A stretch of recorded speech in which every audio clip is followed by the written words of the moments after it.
Hello, welcome to Sang Sang Korean. I'm your host Sang. Today, our co-host Dave will be sharing his life and experience in Korea, mainly focused on food and culture, since those are essential for learning languages. He lived in Korea for 2.5 years teaching English, so let's ask him how life was in Korea. Where did you live in Korea? I lived in Cheongdam in Seoul. What was your impression about Korean culture? Did you have any culture shock? Actually, I liked it a lot, and I didn't really have a whole lot of culture shock, but I remember how people drive sometimes was very interesting in Korea. How drive? Yeah, What do you mean? How people drive a car. People drive very quickly. Violently? Everybody says Bali Bali, so Yeah. that was very interesting. That's why I don't like driving in Korea. I don't think I can drive in Korea. Yeah, I don't ever want to try. It's too dangerous. Right. Anyway, what was your favorite food and how is it different from American food? My favorite Korean dish is probably either bulgogi or galbi. Actually, I think most Koreans That's it's the same most way. common.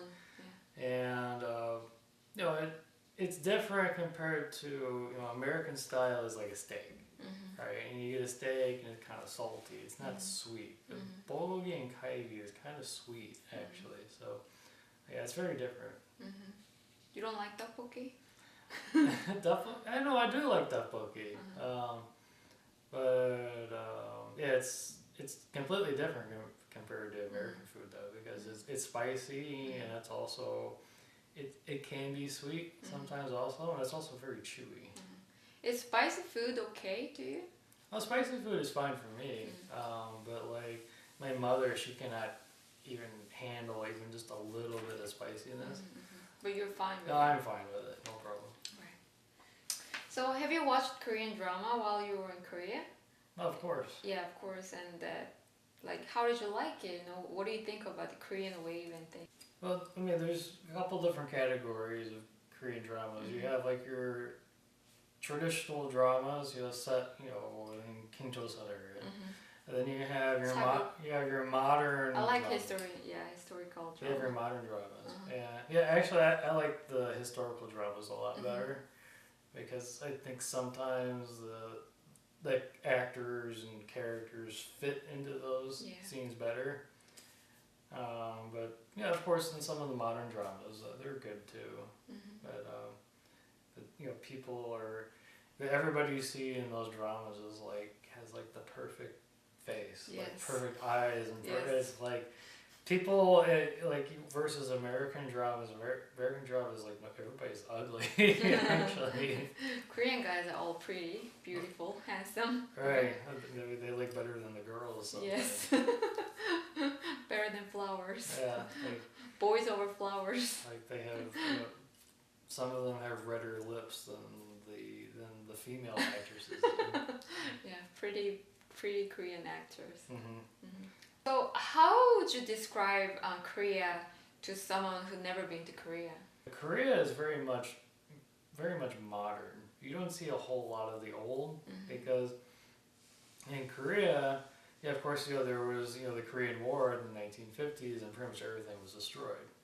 So the people there had to rebuild from scratch, basically. So, and that mentality, even as Korea rebuilt, it still remains today, where there'll be like an old building or something, and they just knock it down. Like every 20, 30 years, they'll just knock down the building and build a whole brand new building in that place. So everything, Korea's very modern. That's kind of sad because we need to reserve our traditional things, right? But we don't actually do that.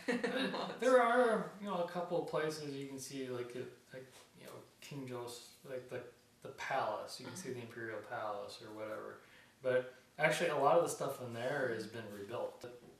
But you see, I've been to Itaewon and those places, and you'll see some of the traditional things, but it's just been rebuilt in that fashion. It's not original.